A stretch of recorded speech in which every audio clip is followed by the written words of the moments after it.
time for Atomic Julie's Galactic Bedtime Stories. Classic-era public domain sci-fi stories from Project Gutenberg. Enjoy!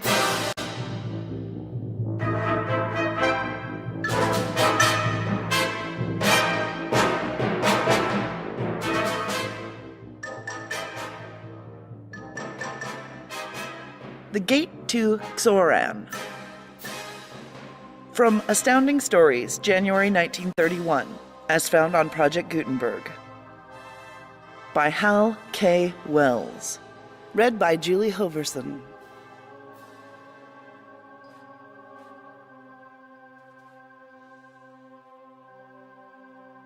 He sat in a small, half-darkened booth well over in the corner, the man with the strangely glowing blue-green eyes. The booth was one of a score that circled the walls of the Maori Hut, a popular nightclub in the San Fernando Valley, some 5 miles over the hills from Hollywood. It was nearly midnight. Half a dozen couples danced lazily in the central dancing space. Other couples remained tete-a-tete in the secluded booths. In the entire room, only 2 men were dining alone. One was the slender, gray-haired little man with the weirdly glowing eyes. The other was Blair Gordon, a highly successful young attorney of Los Angeles. Both men had the unmistakable air of waiting for someone. Blair Gordon's college days were not so far distant that he had yet lost any of the splendid physique that had made him an all-American tackle. In any physical combat with the slight gray-haired stranger, Gordon knew that he should be able to break the other in two with one hand. Yet, as he studied the stranger from behind the potted palms that screened his own booth, Gordon was amazed to find himself slowly being overcome by an emotion of dread so intense that it verged upon sheer fear. There was something indescribably alien and utterly sinister in that dimly seen figure in the corner booth. The faint eerie light that glowed in the stranger's deep-set eyes was not the lambent flame seen in the chatoyant orbs. Chatoyant? Chatoyant? Chatoyant! Chatoyant orbs of some night-prowling jungle beast. Rather, it was the blue-green glow of phosphorescent witchlight that flickers and dances in the night mists above steaming tropical swamps. The stranger's face was as classically perfect in its rugged outline as that of a Roman war god, yet those perfect features seemed utterly lifeless. In the 20 minutes that he had been intently watching the stranger, Gordon would have sworn that the other's face had not moved by so much as the twitch of an eyelash. Then a new couple entered the Maori hut, and Gordon promptly forgot all thought of the puzzlingly alien figure in the corner. The new arrivals were a vibrantly beautiful blonde girl and a plump, sallow-faced man in the early 40s. The girl was Leah Keith, Hollywood's latest screen sensation. The man was Dave Redding, her director. A waiter seated Leah and her escort in a booth directly across the room from that of Gordon. It was a maneuver for which Gordon had tipped lavishly when he first came to the hut. A week ago, Leah Keith's engagement to Blair Gordon had been abruptly ended by a trivial little quarrel that 2 volatile temperaments had fanned into flames which apparently made reconciliation impossible. A miserably lonely week had finally ended in Gordon's present trip to the Maori hut. He knew that Leah often came there, and he had an overwhelming longing to at least see her again, even though his pride forced him to remain unseen. Now, as he stared glumly at Leah through the palms that effectively screened his own booth, Gordon heartily regretted that he had ever come. The sight of Leah's clear, fresh beauty merely made him realize what a fool he had been to let that ridiculous little quarrel come between them. Then, with a sudden tingling thrill, Gordon realized that he was not the only one in the room who was interested in Leah and her escort. Over in the half-darkened corner booth, the eerie stranger was staring at the girl with an intentness that made his weird eyes glow like miniature pools of shimmering blue-green fire. Again, Gordon felt that vague impression of dread, as though he were in the presence of something utterly alien to all human experience. Gordon turned his back to Leah, then caught his breath sharply in sudden amaze. The necklace about Leah's throat was beginning to glow with the same uncanny blue-green light that shone in the stranger's eyes. Faint, yet unmistakable, the shimmering radiance pulsed from the necklace in an aura of nameless evil. and with the coming of that aura of weird light at her throat, a strange trance was swiftly sweeping over Leah. She sat there now as rigidly motionless as some exquisite statue of ivory and jet. Gordon stared at her in stark bewilderment. He knew the history of Leah's necklace. It was merely an oddity and nothing more. A freak piece of costume jewelry made from fragments of an Arizona meteorite. Leah had worn the necklace a dozen times before without any trace of the weird phenomena that were now occurring. Dancers again thronged the floor to the blaring jazz of the Negro orchestra while Gordon was still trying to force his whirling brain to a decision. He was certain that Leah was in deadly peril of some kind, yet the nature of that peril was too bizarre for his mind to imagine. Then the stranger with the glowing eyes took matters into his own hands. He left his booth and began threading his way through the dancers toward Leah. As he watched the progress of that slight, gray-haired figure, Gordon refused to believe the evidence of his own eyes. The thing was too utterly absurd, yet Gordon was positive that the strong oak floor of the dancing space was visibly swaying and creaking beneath the stranger's mincing tread. The stranger paused at Leah's booth only long enough to utter a brief, low-voiced command. Then Leah, still in the grip of that strange trance, rose obediently from her seat to accompany him.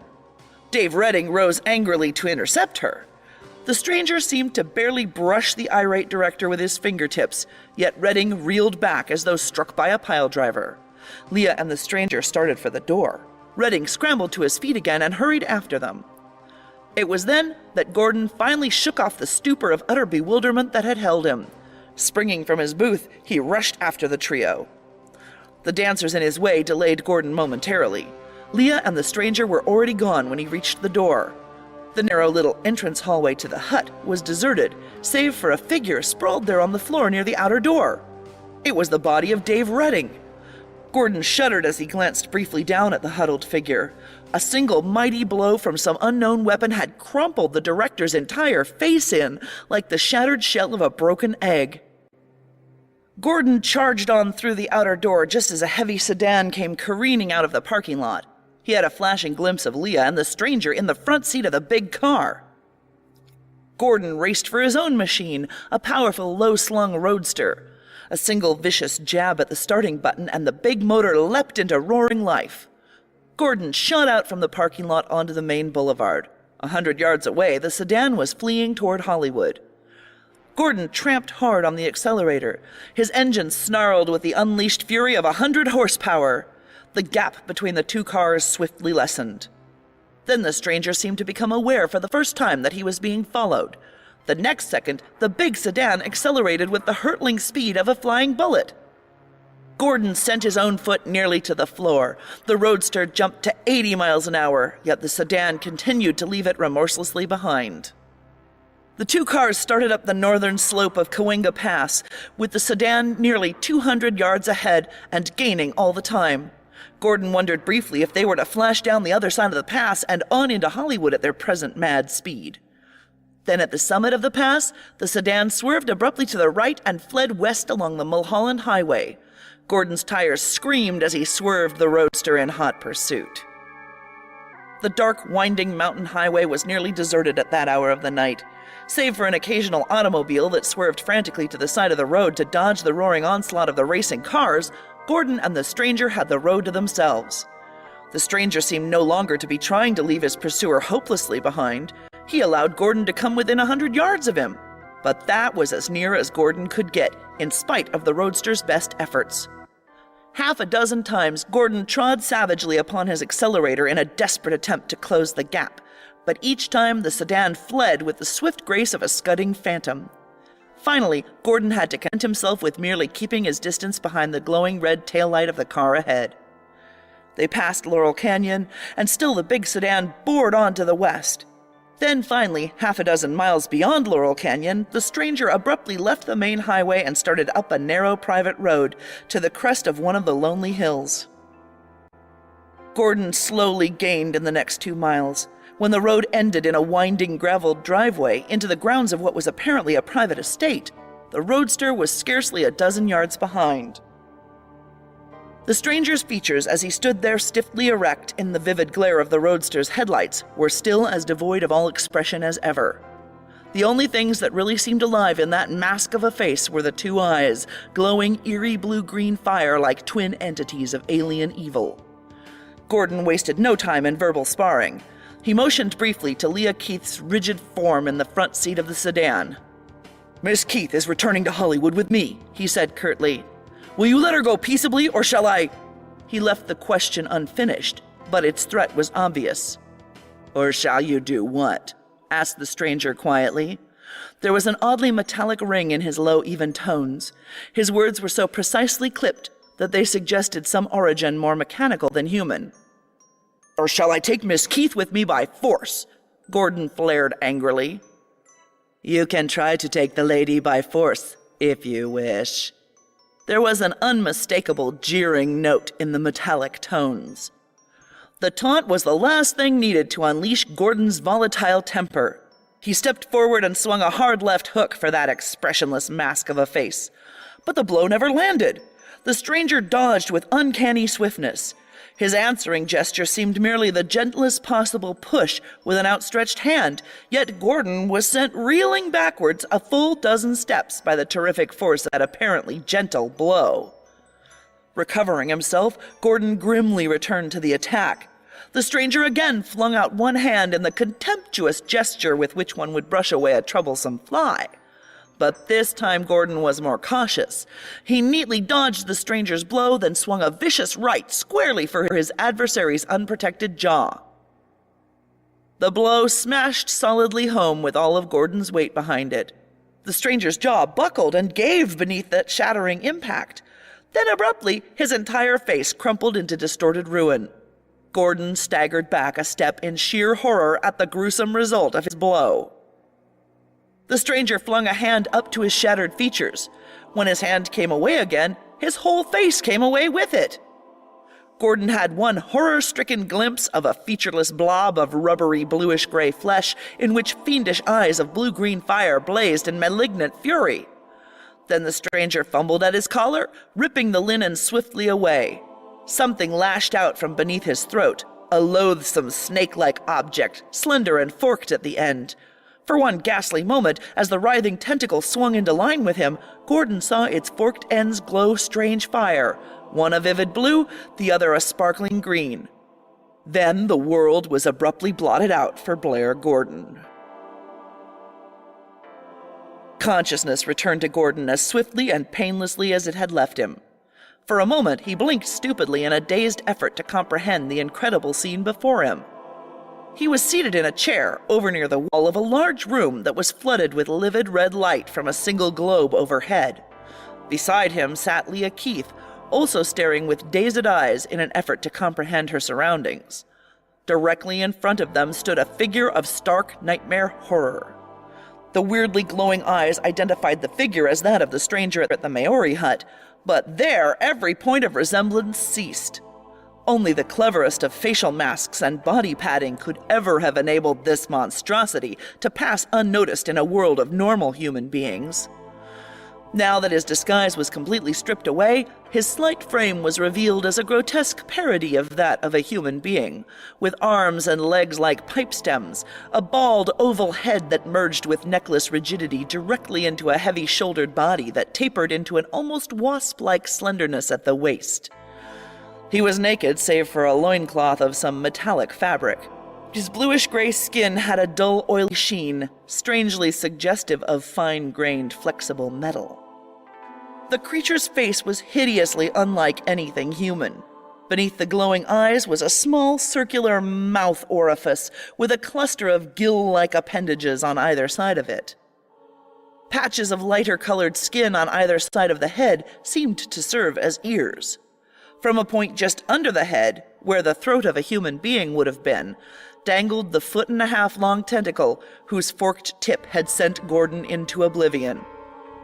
Behind the creature, Gordon was dimly aware of a maze of complicated and utterly unfamiliar apparatus ranged along the opposite wall, giving the room the appearance of being a laboratory of some kind. Gordon's obvious bewilderment seemed to amuse the bluish-gray monstrosity. "May I introduce myself?" he asked with a mocking note in his metallic voice. "I am Arlok of Xoran. I am an explorer of space, and more particularly, an opener of gates. My home is upon Xoran, which is one of the 11 major planets that circle about the giant blue-white sun that your astronomers call Rigel. I am here to open the gate between your world and mine." Gordon reached a reassuring hand over to Leah. All memory of their quarrel was obliterated in the face of their present peril. He felt her slender fingers twine firmly with his. The warm contact gave them both new courage. "We of Xoran need your planet and intend to take possession of it," Arlok continued, "but the vast distance which separates Rigel from your solar system makes it impracticable to transport any considerable number of our people here in space cars. For though our space cars travel with practically the speed of light, it requires over 540 years for them to cross that great void. So I was sent as a lone pioneer to your Earth to do the work necessary here in order to open the gate that will enable Xoran to cross the barrier in less than a minute of your time. That gate is the one through the 4th dimension. For Xoran and your planet, in a 4-dimensional universe, are almost touching each other in spite of the great distance separating them in a 3-dimensional universe. We of Xoran, being 3-dimensional creatures like you Earthlings, cannot even exist on a 4-dimensional plane, but we can, by the use of apparatus to open a gate, pass through a thin sector of the 4th dimension and emerge in a far distant part of our 3-dimensional universe. The situation of our two worlds," Arlok continued, "is somewhat like that of 2 dots on opposite ends of a long strip of paper that is curved almost into a circle. To 2-dimensional beings capable only of realizing and traveling along the 2 dimensions of the paper itself, those dots might be many feet apart, yet in the 3rd dimension, straight across free space, they might be separated by only the 1,000th part of an inch. In order to take that shortcut across the 3rd dimension, the 2-dimensional creatures of the paper would have only to transform the small strip of the intervening space into a 2-dimensional surface like their paper. They could do this, of course, by the use of proper vibration-creating machinery, for all things in a material universe are merely a matter of vibration. We of Xoran plan to cross the barrier of the 4th dimension by creating a narrow strip of vibrations, powerful enough to exactly match and nullify those of the 4th dimension itself. The result will be that this narrow strip will temporarily become an area of 3 dimensions only. An area over which we can safely pass from our world to yours." Arlok indicated one of the pieces of apparatus along the opposite wall of the room. It was an intricate arrangement of finely wound coils, with wires leading to scores of needle-like points, which constantly shimmered and crackled with tiny blue-white flames. Thick cables ran to a bank of concave reflectors of some gleaming grayish metal.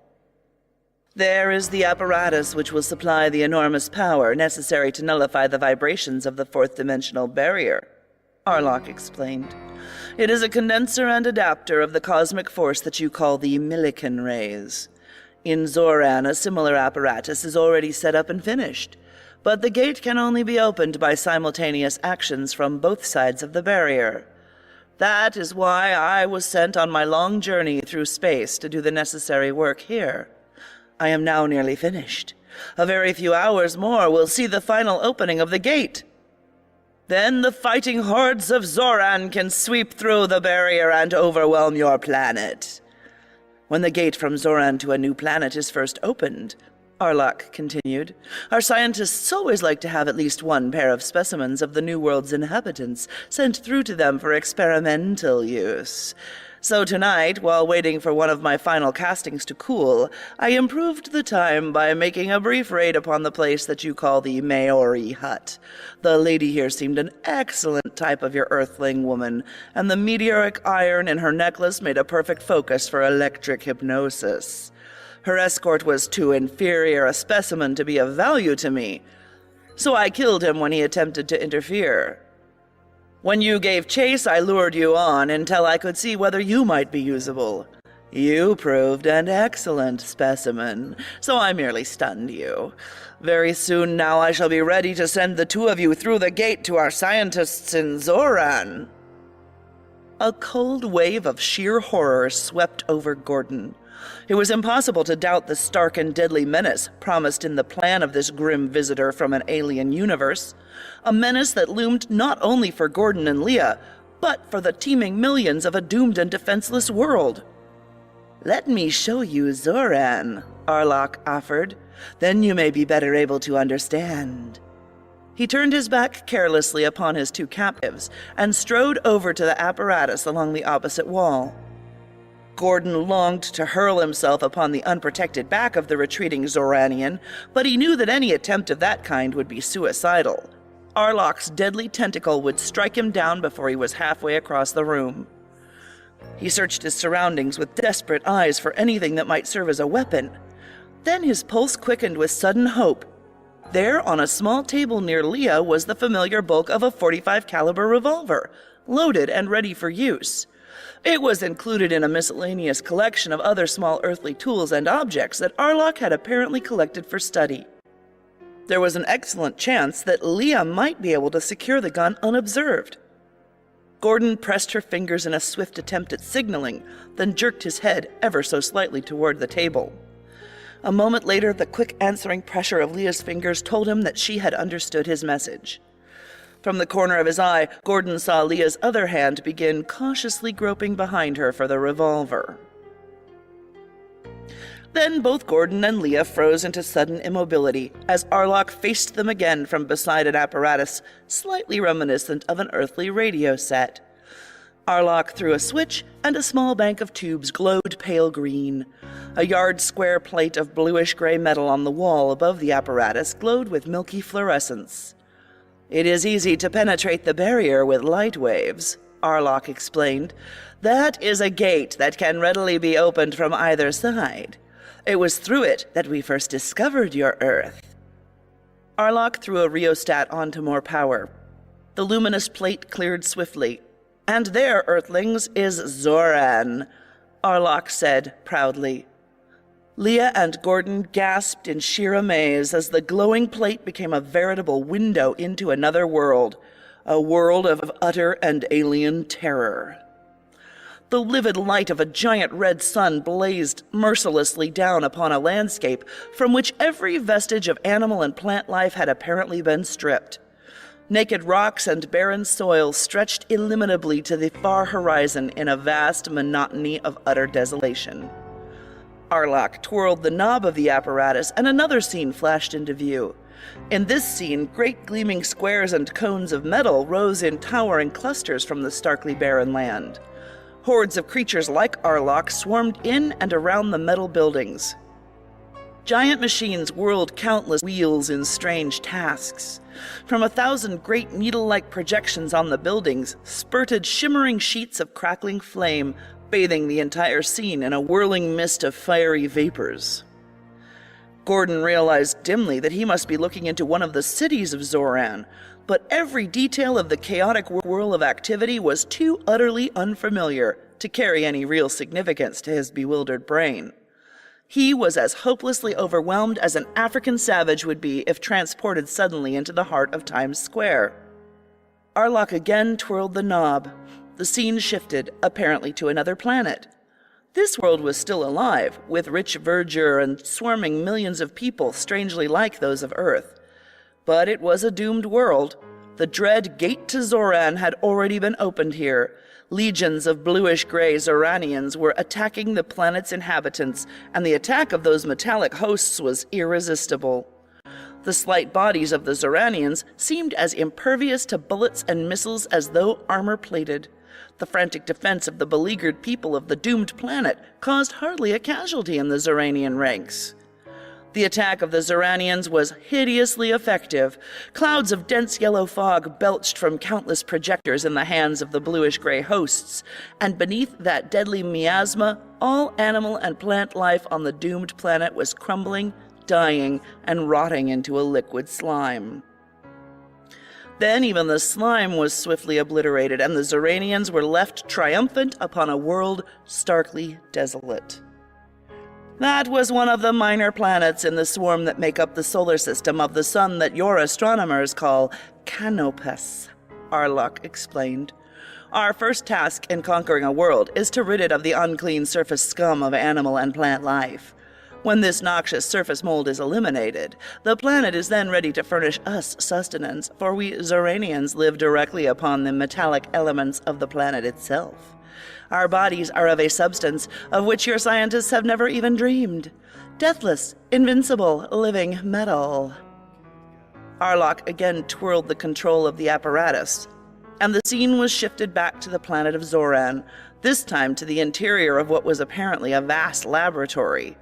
Here, scores of Xoranian scientists were working upon captives pathetically like human beings of Earth itself, working with lethal gases and deadly liquids as human scientists might experiment upon noxious pests. The details of the scene were so utterly revolting, the tortures that were being inflicted so starkly horrible, that Leah and Gordon sank back in their chairs, sick and shaken. Arlok snapped off a switch and the green light in the tubes died. "That last scene was the laboratory to which I shall send you to presently," he said callously as he started back across the room toward them. Gordon lurched to his feet, his brain a seething whirl of hate in which all thought of caution was gone as he tensed his muscles to hurl himself upon that grim monstrosity from the bleak and desolate realm of Xoran. Then he felt Leah tugging surreptitiously at his right hand. The next moment, the bulk of something cold and hard met his fingers. It was the revolver. Leah had secured it while Arlok was busy with his interdimensional televisor. Arlok was rapidly approaching them.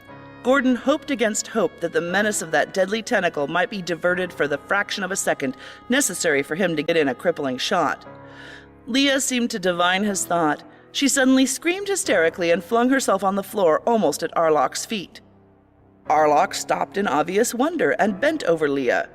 Gordon took instant advantage of the Xoranian's diverted attention. He whipped the revolver from behind him and fired point-blank at Arlok's unprotected head. The bullet struck squarely, but Arlok was not even staggered. A tiny spot of bluish-gray skin upon his oval skull gleamed faintly for a moment under the bullet's impact. Then the heavy pellet of lead, as thoroughly flattened as though it had struck the triple armor of a battleship, dropped, spent and harmless to the floor. "Weren't you paying attention?" Arlok straightened swiftly. For the moment, he seemed to have no thought of retaliating with his deadly tentacle. He merely stood there quite still with one thin arm thrown up to guard his glowing eyes. Gordon sent the remainder of the revolver's bullets crashing home as fast as his finger could press the trigger. At that murderously short range, the smashing rain of lead should have dropped a charging gorilla. But for all the effect Gordon's shots had upon the Xoranian, his ammunition might as well have been pellets of paper. Arlok's glossy hide merely glowed momentarily in tiny patches as the bullets struck and flattened harmlessly, and that was all.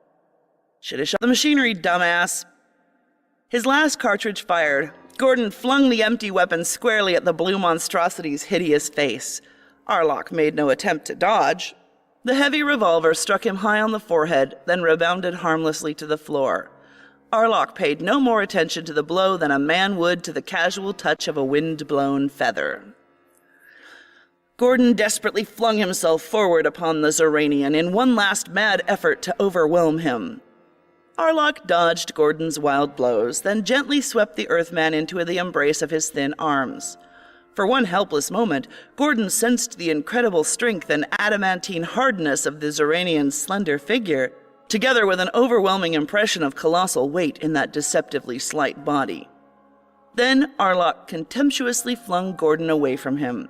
As Gordon staggered backward, Arlok's tentacle lashed upward and leveled upon him. Its twin tips again glowed brilliant green and livid blue. Instantly, every muscle in Gordon's body was paralyzed. He stood there as rigid as a statue, his body completely deadened from the neck down. Beside him stood Leah, also frozen motionless in that same weird power. "Earthling, you are beginning to try my patience," Arlok snapped. "Can you not realize that I am utterly invincible in any combat with you? The living metal of my body weighs over 1,600 pounds as you measure weight. The strength inherent in that metal is sufficient to tear 100 of your Earthmen to shreds. But I do not even have to touch you to vanquish you.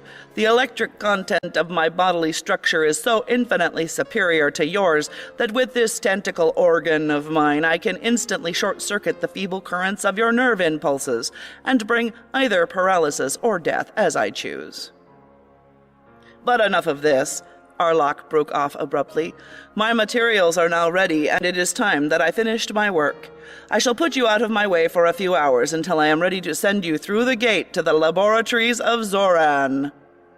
The green and blue fire of the tentacle's tips flamed to dazzling brightness.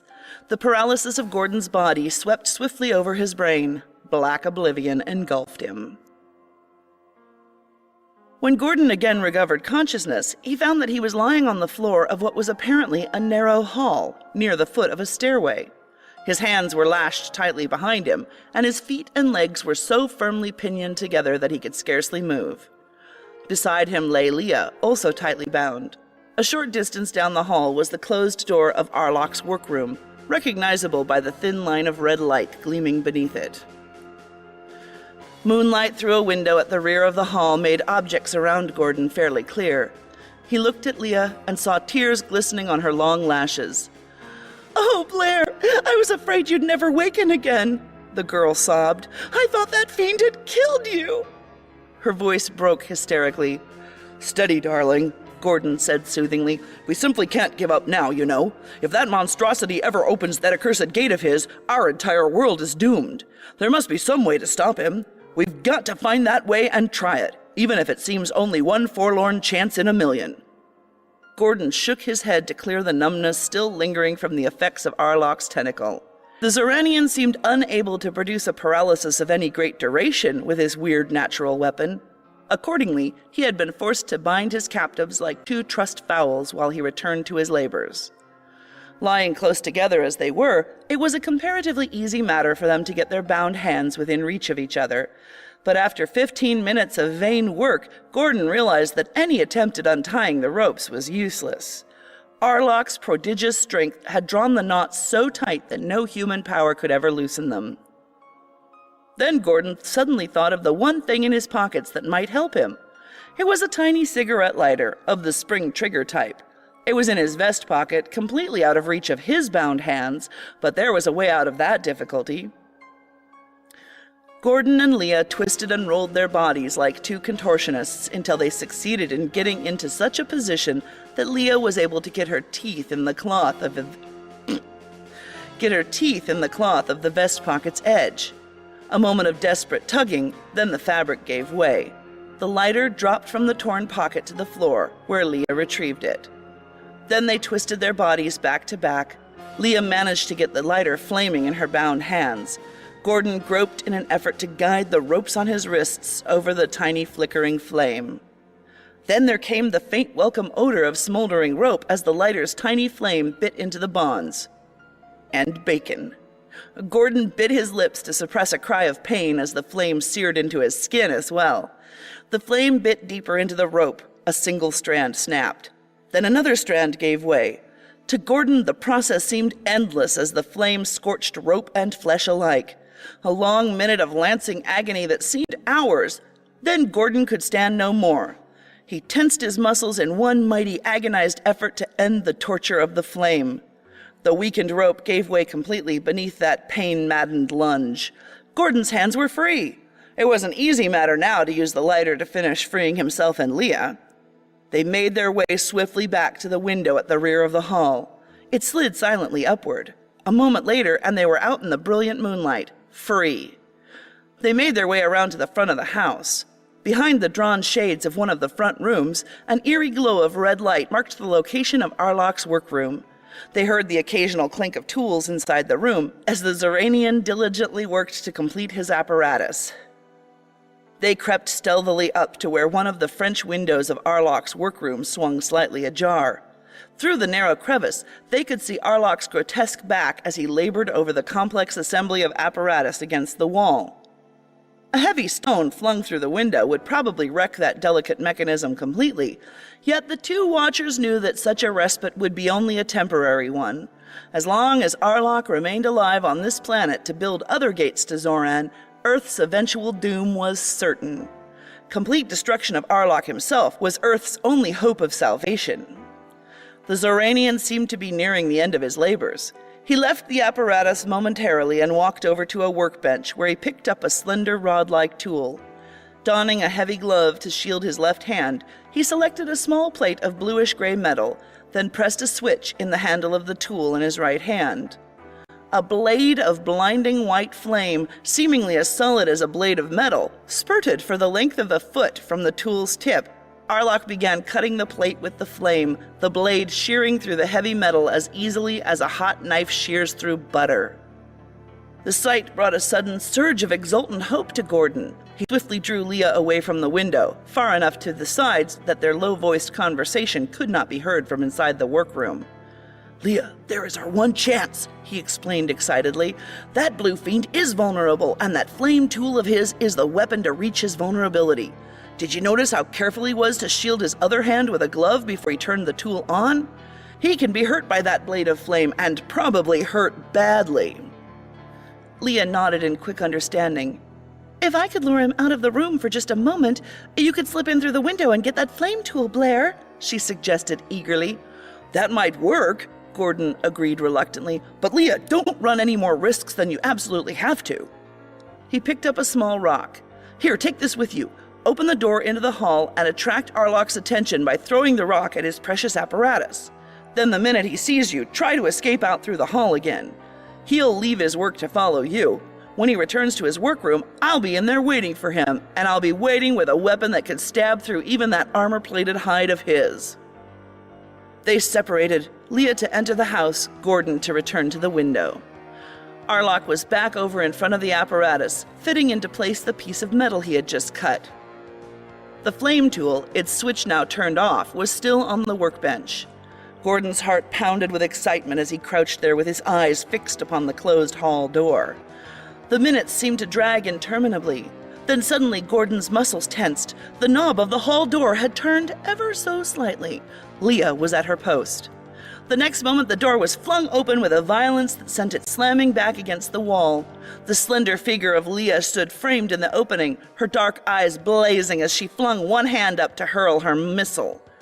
Arlok whirled just as Leah threw the rock straight at the intricate gate-opening apparatus.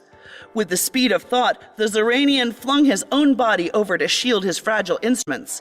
The rock thudded harmlessly against his metallic chest.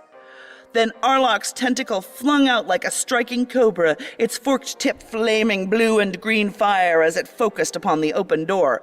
But Leah was already gone. Gordon heard her flying footsteps as she raced down the hall. Arlok promptly sped after her in swift pursuit. As Arlok passed through the door into the hall, Gordon flung himself into the room and sped straight for the workbench. He snatched the flame tool up, then darted over to the wall by the door. He was not a second too soon. The heavy tread of Arlok's return was already audible in the hall just outside. "You should check and make sure you can make it work, dumbass." Gordon prepared to stake everything upon his one slim chance of disabling that fearful tentacle before Arlok could bring it into action. He pressed the tiny switch in the flame tool's handle just as Arlok came through the door. Arlok, startled by the glare of the flame tool's blazing blade, whirled toward Gordon, but too late. That thin, searing shaft of vivid flame had already struck squarely at the base of the Xoranian's tentacle. A seething spray of hissing sparks marked the place where the flame bit deeply home. Arlok screamed, a ghastly metallic note of anguish like nothing human. The Xoranian's powerful hands clutched at Gordon, but he leaped lithely backward out of their reach. Then Gordon again attacked, the flame tool's shining blade licking in and out like a rapier. The searing flames swept across one of Arlok's arms, and the Xoranian winced. Then the blade stabbed swiftly at Arlok's waist. Arlok half doubled as he flinched back. Gordon shifted his aim with lightning speed and sent the blade of flame lashing in one accurate, terrible stroke that caught Arlok squarely in the eyes. Again, Arlok screamed in intolerable agony as that tearing flame darkened forever his glowing eyes. In berserker fury, the tortured Xoranian charged blindly toward Gordon. Gordon warily dodged to one side. Arlok, sightless and with his tentacle crippled, still had enough power in that mighty metallic body of his to tear 100 Earthmen to pieces. Gordon stung Arlok's shoulder with the flame, then desperately leapt to one side just in time to dodge a flailing blow that would have made pulp of his body had it landed. Arlok went stark wild in his frenzied efforts to come to grips with his unseen adversary. Furniture crashed and splintered to kindling wood beneath his threshing feet. Even the stout walls of the room shivered and cracked as the incredible weight of Arlok's body caromed against them. Gordon circled lithely around the crippled blue monstrosity like a timber wolf circling a wounded moose. He began concentrating his attack upon Arlok's left leg. Half a dozen deep slashes with the searing flame, then suddenly the thin leg crumpled and broke. Arlok crashed helplessly to the floor. Gordon was now able to shift his attack to Arlok's head. Dodging the blindly flailing arms of the Xoranian, he stabbed again and again at that oval-shaped skull. The searing thrusts began to have their effect. Arlok's convulsive movements became slower and weaker. Gordon sent the flame stabbing in a long final thrust in an attempt to pierce through to that alien metal brain. With startling suddenness, the flame burned its way home to some unknown center of life force in the oval skull. There was a brief but appalling gush of bright purple flame from Arlok's eye sockets and mouth orifice. Then his twitching body stiffened. His bluish-gray hide darkened with incredible swiftness into a dull black. Arlok was dead. Gordon, sickened at the grisly ending to the battle, snapped off the flame tool and turned to search for Leah. He found her already standing in the hall door, alive and unhurt. "I escaped through the window at the end of the hall," she explained. "Arlok quit following me as soon as he saw that you too were gone from where he had left us tied." She shuddered as she looked down at the Xoranian's mangled body. "I saw most of your fight with him, Blair. It was terrible, awful, but Blair, we've won." "Yes, and now we'll make sure of the fruits of our victory," Gordon said grimly, starting over toward the gate-opening apparatus with the flame tool in his hand. A very few minutes' work with the shearing blade of flame reduced the intricate apparatus to a mere tangled pile of twisted metal. Arlok, gate opener of Xoran, was dead, and the gate to that grim planet was now irrevocably closed. "Blair, do you feel that too? That eerie feeling of countless eyes still watching us from Xoran?" There was frank awe in Leah's half-whispered question. "You know, Arlok said that they had watched us for centuries from their side of the barrier. I'm sure they're watching us now. Let's give them the finger. Will they send another opener of gates to take up the work where Arlok failed?" Gordon took Leah into his arms. "I don't know, dear," he admitted gravely. "They may send another messenger, but I doubt it. This world of ours has had its warning, and it will heed it.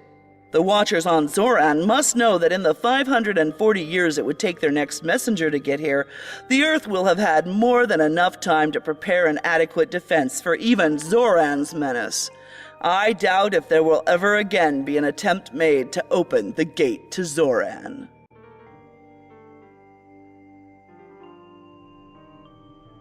Music by Crux, as found on Jamendo.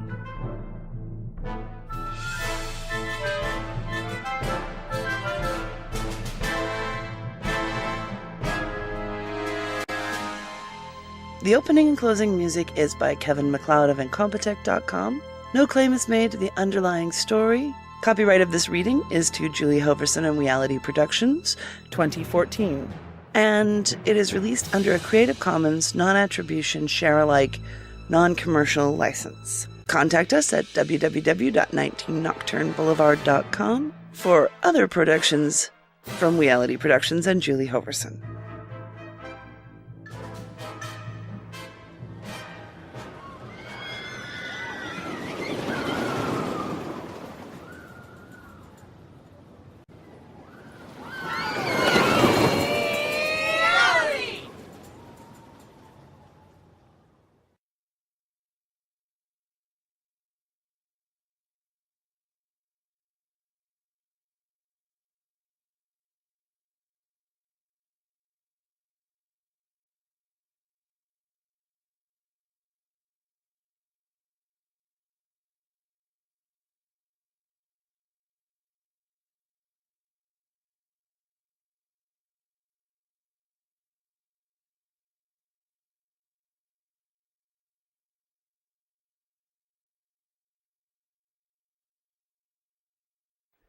Music by Audionautics.